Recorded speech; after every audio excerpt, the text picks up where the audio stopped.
Iron fist season 1 episode 5। अब तक की स्टोरी में हमने देखा था डैनी ने दी हैंड की टीम के बारे में इन्वेस्टिगेट करना शुरू कर दिया है। Even the hand rand enterprise का पीआर इस्तेमाल करके कोई चीज को इंपोर्ट कर रहे हैं, और ये चीज क्या है इसके जवाब में यांगशी गोशी कंपनी ने डैनी को एक छोटा सा पैकेट भेजा था जिसके ऊपर कनलन का सिंबल बना हुआ था।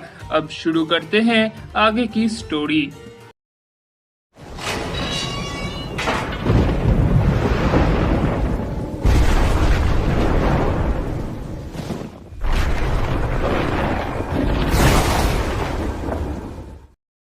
कहानी की शुरुआत में हम 3 लड़कियों को देखते हैं। ये 3 लड़कियां शहर के बड़े बड़े बिजनेसमैन के पास जाते हैं और उन्हें अपने हीरोइन के सैंपल दिखाती हैं।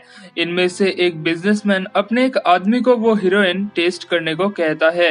वो आदमी अपनी बॉडी पर टेस्ट करता है और ये ड्रग इतनी पावरफुल होती है कि वो कुछ देर के लिए बेहोश हो जाता है। वो कहता है कि एकदम ये पहले दिन वाली फीलिंग दे रही है।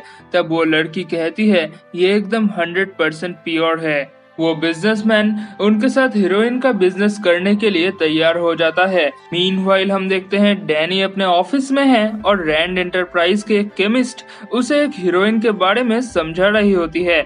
असल में डैनी को यांगशी गोशी कंपनी ने जो पैकेट दिया था उसमें भी हीरोइन था। मतलब हैंड की टीम पियर के मदद से इस खास तरीके के हीरोइन को ट्रांसपोर्ट कर रहे हैं। वो केमिस्ट लेडी डैनी को समझाती है कि ये एक ऐसा हेरोइन है जिसमें कोई केमिकल नहीं है, सारी ऑर्गेनिक चीजों से बनी हुई है। और सबसे खास बात ये है कि ये बिल्कुल भी इलीगल नहीं है और इसे जिसने इन्वेंट किया है वो एक मास्टरमाइंड है। ये सब सुनने के बाद डैनी उस लेडी को शुक्रिया अदा करता है और कहता है बाकी का मैं संभाल लूंगा। दूसरी तरफ जॉय की एक मीटिंग चल रही होती है। इस मीटिंग के एक लेडी अपने एक लॉयर के साथ आती है। उनके लॉयर कहते हैं कि रैंड एंटरप्राइज के जो फैक्ट्री है वहां से बहुत ज्यादा केमिकल लीकेज हो रही है, जिसके कारण फैक्ट्री से 1 मील की दूरी पर बहुत सारे बच्चों को कैंसर का शिकार होना पड़ रहा है। इवन जो लेडी वहां पे बैठी हुई होती है उनके बेटे का भी यही हाल है। वो लोग रैंड एंटरप्राइज से कंपनसेशन चाहते हैं। जॉय कहती है हमारे सारे factory government rules and regulations मान के प्रोडक्ट तैयार करते हैं, इसलिए आप लोग हम पे झूठा इल्जाम मत लगाइए, और अगर सच में ऐसा कुछ होता भी है तो आप लोग लीगली हम पर कोई एक्शन नहीं ले सकते। ये सब सुन के वो लेडी रोने लगती है। जॉय को थोड़ा गिल्टी फील होता है, लेकिन सबके सामने वो खुद को गिल्टी नहीं दिखाती और वहाँ से चली जाती है। इस तरफ डैनी उस हेरोइन के सैंपल को लेकर वार्ड के पास जाता है। वो कहता है ये हेरोइन है जो हैंड की टीम रैंड एंटरप्राइज के थ्रू यहाँ पर इंपोर्ट कर रहा है। वह डैनी के बातों को विश्वास नहीं करता। डैनी कहता है यहाँ पे ये लोगो देखो, ये है शाओलाओ द अनडाइन का लोगो, कनलन का लोगो, जहाँ से मैं बिलोंग करता हूँ। और ये सब मजाक में उड़ा देता है। वो कहता है कौन है ये अनडाइन? डैनी कहता है वो एक ड्रैगन है। हैरल्ड ने मुझसे जो कहा था ये सब एक साथ कनेक्टेड है। वर्ड कहता है तो तुम मुझे क्यों इन्वॉल्व कर रहे हो? ये तो हैरल्ड और तुम्हारी बीच की बात है। डैनी कहता है नहीं, ये तुम्हारी कंपनी है और हमारे पीयर की मदद से वो लोग ये सब कर रहे हैं और मुझे यांगशी गोशी कंपनी से ये सब पता लगा है। इसके बाद डैनी वर्ड को यांगशी गोशी कंपनी के भेजे हुए उस बॉक्स के बारे में भी बताता है। वर्ड हंसता है और कहता है तुम्हें किसी चाइनीज कंपनी ने कुछ भी बता दिया और तुमने विश्वास कर लिया। ये सुनकर डैनी निराश हो जाता है। उसे पता लगता है कि वर्ड कुछ नहीं करने वाला, इसलिए वो वहां से चला जाता है, लेकिन वो ड्रग्स का पैकेट छोड़ जाता है। वर्ड उस पैकेट को अपने ड्रॉर में रख लेता है। डैनी मीगन के पास जाता है और उससे पूछता है कि पियर की मदद से नेक्स्ट शिपमेंट कब होने वाली है। मीगन कहती है ये तो मैं आपको नहीं बता सकती, आपको 4th फ्लोर में हमारे एक एम्प्लॉय से ये सब जानना होगा। डैनी वहाँ से 4th फ्लोर पर जाता है। मीनवाइल जॉय और वर्ड भी लंच के लिए बाहर जाने लगते हैं। लिफ्ट से जाते वक्त वर्ड जॉय से पूछता है तुम्हारी मीटिंग कैसी गई? जॉय कहती है बहुत ही खराब, मुझे बहुत गिल्टी फील हो रहा था, क्या हम ये सब ठीक कर रहे हैं? वर्ड कहता है तुम्हें ऐसा सिर्फ इसलिए महसूस हो रहा है क्योंकि तुम बहुत अच्छी लेडी हो। जॉय कहती है लेकिन मैं उनके लिए कुछ नहीं कर पा रही हूँ, मैं सब कुछ जानते हुए भी अनजान बनी बैठी हूँ। वर्ड कहता है क्योंकि तुम बहुत अच्छी बिजनेस वुमन भी हो और ऐसे ही डिसीजन तुमसे अच्छा कोई भी नहीं ले सकता। मीनवाइल हम देखते हैं डैनी नीचे पहुंच गया है। उसके पास एक पर्चा है जिसमें लिखा हुआ है कि नेक्स्ट शिपमेंट 8:30 बजे होने वाला है। तभी वो 3 लड़कियां जो ड्रग्स का डील कर रही थी वो रैंड एंटरप्राइज में घुसते हैं। खैर इसके बाद डैनी से मिलने वो लेडी आती है जो लेडी पहले जॉय के साथ मीटिंग कर रही थी अपने बेटे के कैंसर को लेकर। वो लेडी डैनी को अपने बेटे के हालात के बारे में बताती है और रैंड्स के फैक्ट्री के बारे में भी बताती है। डैनी ये सब सुन के इमोशनल हो जाता है। वो उस लेडी से माफी मांगता है और उन्हें दिलासा देता है कि वो इसके बारे में जरूर कुछ करेगा। डैनी जब उस लेडी से माफी मांग रहा होता है तब पीछे से वो लॉयर डैनी का वीडियो बना लेता है। अगले सीन में हम देखते हैं कॉलिन एक लड़की को बॉक्सिंग की ट्रेनिंग दे रही होती है। उस लड़की का नाम है क्लेयर। वो एक नर्स है। तभी उसके डोजो सेंटर में डैनी आता है। कॉलिन थोड़ी सी सरप्राइज हो जाती है और क्लेयर भी चौंक जाती है कि डैनी रैंड जैसा इतना रईस आदमी यहाँ पर क्या कर रहा है। डैनी कॉलिन को अपने पास बुलाता है और कहता है मुझे तुमसे बात करनी है, इसलिए मैंने एक टेक आउट डिनर का अरेंजमेंट किया है। कॉलिन कहती है लेकिन अभी तो मैं क्लास ले रही हूँ। क्लेयर कहती है कोई बात नहीं, मैंने कभी भी टेक आउट डिनर नहीं किया है, क्या मैं भी तुम दोनों को ज्वाइन कर सकती हूँ। डैनी थोड़ा सा हिचकिचाता है लेकिन कॉलिन क्लेयर को कहती है हाँ तुम ज्वाइन कर सकती हो, हमें कोई प्रॉब्लम नहीं है। इसके बाद वो तीनों खाना खाने लगते हैं। डैनी क्लेयर के साथ अपने कर्नल के ट्रेनिंग के बारे में बात करने लगता है। वो कहता है मैंने सारे मटेरियलिस्टिक चीजों के प्रति अपने अफेक्शन को त्याग दिया है, इवन किसी भी तरीके की रोमांटिक रिलेशन के प्रति भी मेरा कोई अफेक्शन नहीं है। ये सुन के कॉलिन थोड़ी सी निराश हो जाती है। कॉलिन कहती है डैनी तुम कुछ बताने वाले थे। डैनी क्लेयर के सामने बताने से थोड़ा सा हेजिटेट करता है। क्लेयर को भी ये पता चलता है और वो कहती है ठीक है अभी मुझे जाना होगा। वो कुछ पैक किया हुआ खाना लेती है और वहाँ से चली जाती है। तब डैनी कॉलिन को दी हैंड की इस हेरोइन स्मगलिंग के बारे में बताता है। कॉलिन कहती है तब तो तुम्हें पुलिस के पास जाना चाहिए। डैनी कहता है नहीं, पहले मुझे एविडेंस चाहिए जिससे मैं वर्ड को इसके बारे में प्रूफ कर सकूं और इस काम में तुम्हें मेरा साथ देना होगा। कॉलिन ये सुनते ही थोड़ा गुस्सा हो जाती है, कहती है नहीं नहीं मैं एक मामूली सी कराटे टीचर हूँ। डैनी उसे कहता है नहीं तुम मामूली नहीं हो, इसलिए तुम फाइट क्लब्स में लड़ती हो और अगर तुम मेरा साथ दोगी तो इस महीने का रेंट भी तुम्हें नहीं देना होगा। कॉलिन कहती है मैंने तुम्हें रेंट देने से पहले ही मना किया है। डैनी कहता है नहीं, मैंने तुम्हारी बिल्डिंग को खरीद लिया है और मैं तुम्हारा नया लैंडलॉर्ड हूँ। ये सुन के कॉलिन भी राजी हो जाती है उसके साथ देने के लिए। मीनवाइल हम देखते हैं वो लॉयर जिसने वीडियो बनाया था, उस वीडियो के जरिए वो वार्ड और जॉय को ब्लैकमेल करता है डबल कंपनसेशन के लिए।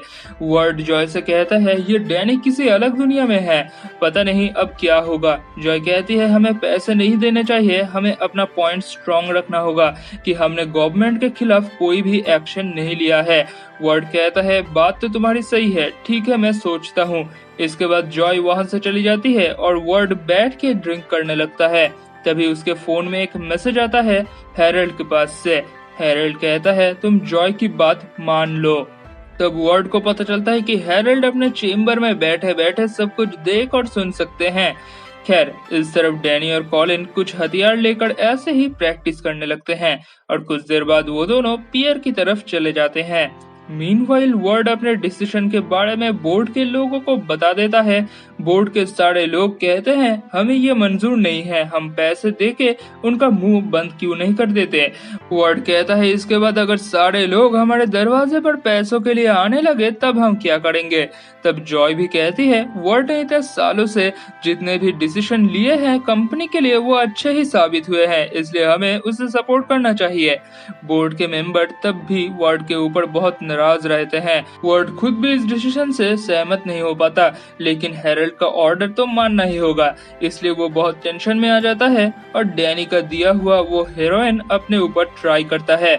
इस तरफ डैनी और कॉलिन पियर के पास आ गए हैं और सारे गार्ड से छुपते छुपाते एक कंटेनर के ऊपर लेट के सारा कुछ एग्जामिन करने लगते हैं।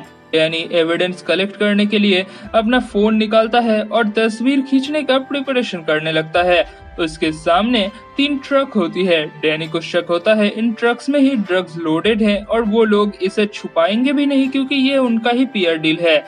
पहले के 2 ट्रक का दरवाजा खोला जाता है, लेकिन डैनी देखता है उन ट्रक्स में मामूली सामान है, ऐसा कुछ नहीं है। इसके बाद तीसरे ट्रक का दरवाजा खोला जाता है और वहाँ पे कई सारे बॉक्सेस होते हैं। डैनी कहता है इसमें ही ड्रग्स होगा, मुझे वहाँ जाके चेक करना होगा। वो कॉलिन को वहीं पर वेट करने के लिए कहता है और ट्रक में जाके बॉक्सेस के पीछे छुप जाता है। लेकिन तभी ट्रक का दरवाजा बंद हो जाता है और ट्रक चलने लगता है। कॉलिन थोड़ा घबरा जाती है, इसलिए वो एक आदमी को मार के उसका गाड़ी ले लेती है और ट्रक का पीछा करने लगती है। मीनवाइल ट्रक के पीछे के साइड डैनी एक कमरा देखता है। वहाँ पे दो आदमी हैं, उनमें से एक साइंटिस्ट है और दूसरा आदमी उसकी रखवाली के लिए है। वो दूसरा पर्सन डैनी पर हमला करता है। वो आदमी भी बहुत ताकतवर होता है, इसलिए डैनी को उसे हराने में थोड़ा टाइम लगता है। लेकिन उन दोनों के इस लड़ाई में साइंटिस्ट के सीने में चाकू लग जाता है। वो बहुत जख्मी हो जाता है। डैनी उसे अपने साथ ले जाने लगता है। वो अपने आयरन फिस्ट को समॉन करता है और ट्रक के दरवाजे को तोड़ देता है। तब तक कॉलिन गाड़ी लेके आ गई होती है। डैनी उस आदमी को लेकर गाड़ी के बोनट पर कूद जाता है।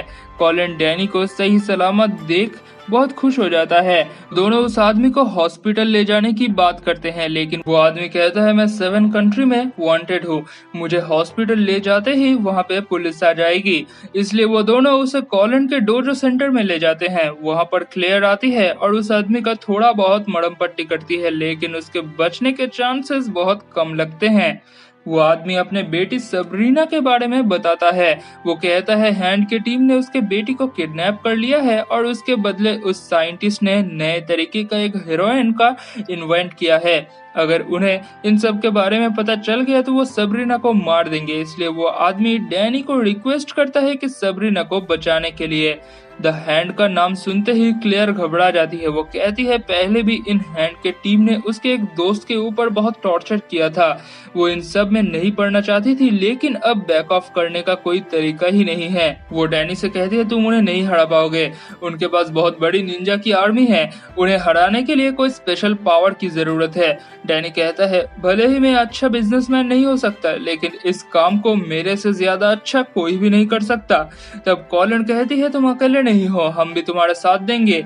डैनी कहता है नहीं, मैं तुम्हें और मुश्किल में नहीं डाल सकता और इन सब में तो बिल्कुल भी इन्वॉल्व नहीं कर सकता, पहले ही तुमने इतना कुछ झेला है। कॉलिन कहती है मैं ये अपने खुद की इच्छा से करूंगी, तुम्हें चिंता करने की कोई जरूरत नहीं है।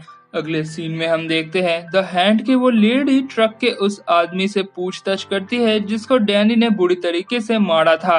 वो आदमी कहता है डैनी एक रियल फाइटर है, उसके पास कोई अलग पावर है क्योंकि ट्रक के दरवाजे को उसने अपने हाथों से तोड़ दिया है। वो लेडी ज्यादा कुछ नहीं कहती, वो सिर्फ उस आदमी को घुटनों में बिठाती है और एक पतली सी स्वर्ड को उसके सर के आर पार कर देती है और उस आदमी को मार डालती है। यहाँ पर एपिसोड 5 की कहानी खत्म हो जाती है। सो अगर आपको भी आयरन फिस्ट की आगे की पूरी कहानी जाननी है तो चैनल को सब्सक्राइब कीजिए और आज का ये वीडियो थोड़ा सा भी पसंद आया है तो लाइक और शेयर कीजिए और आपको ये कहानी कैसी लग रही है वो हमको कमेंट में जरूर बताइए।